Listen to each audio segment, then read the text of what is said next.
Welcome back, you guys, and this video will start in like 30 seconds, so if you want to skip ahead, do that. It's been like a year since I made a video and there's not really much to it. I just wanted to take a break from making stuff. I have video ideas for this season, so you'll be seeing more of them this month. Appreciate it if you're still sticking around. So let's talk about players that need to redeem themselves this year or have a bounce back season.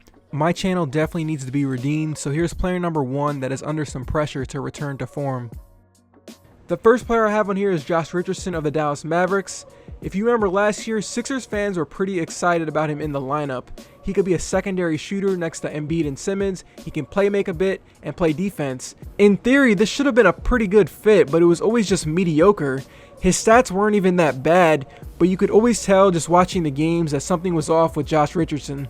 Whether that was on Brett Brown's system, the awkwardness of playing with Embiid, Simmons, and Horford, or his skill set just dropped off a bit. Richardson was never really a great fit in Philly's offense, and his contract number was up in a year, so it wasn't great for their long-term financial situation.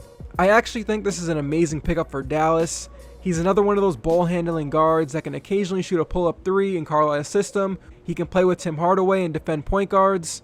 I mean, I thought Richardson's fit with Philly was going to be great, so maybe I just know nothing. The Mavs are the Luka show, and this is going to be a pretty good backcourt, so you want guys that know how to play off the ball. Luka gets a lot of open shots for guys, so he can have a bounce back year with them. The second player I have on here is Gordon Hayward, who was supposed to be a perennial all-star for the Boston Celtics, but because of injuries and Tatum becoming a top 15, top 20 player wherever you have him, he never got back to being the Gordon Hayward we saw in Utah. Now, how can he redeem himself?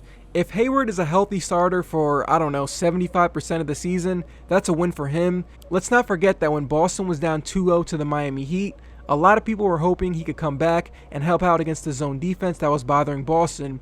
Hayward's still a valuable piece that can help your team against the best defenses. But as a number 1 guy, probably not. It's going to be really hard for him to live up to that $30 million a year deal because he hasn't been a max level guy since his last year in Utah.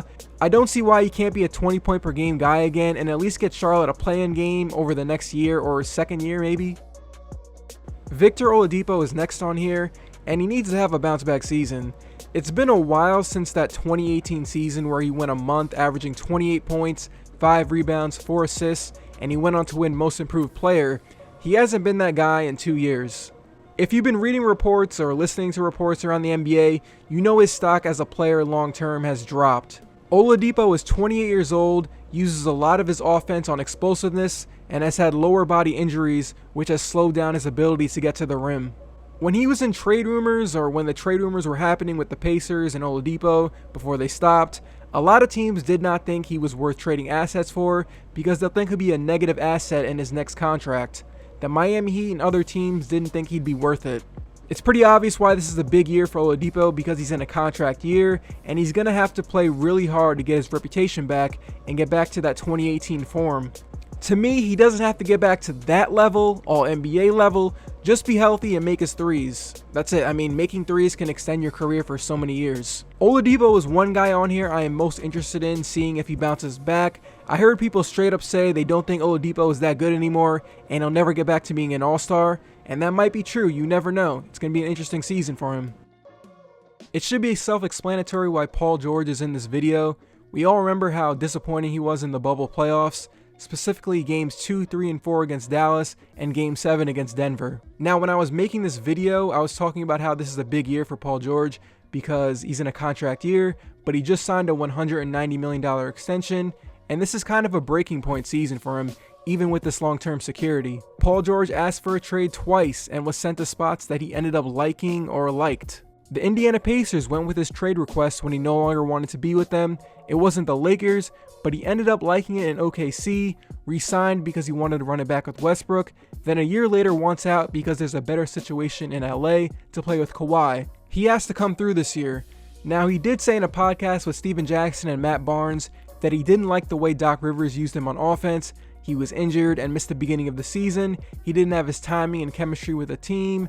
I get it, but some of it is not valid when you're talking about the bubble playoffs. Paul George has a new coach in Ty Lue. He's healthy going into the season. Making third team All-NBA and being the second best player on a team that makes the Western Conference Finals is the bare minimum for me, or I can see a scenario where the Clippers make a big roster change. The next player on my list is Lauri Markkanen, and he needs to have a bounce back year with the Bulls. After averaging almost 19 points and 10 rebounds in his second year, he took a big dip statistically in 2020.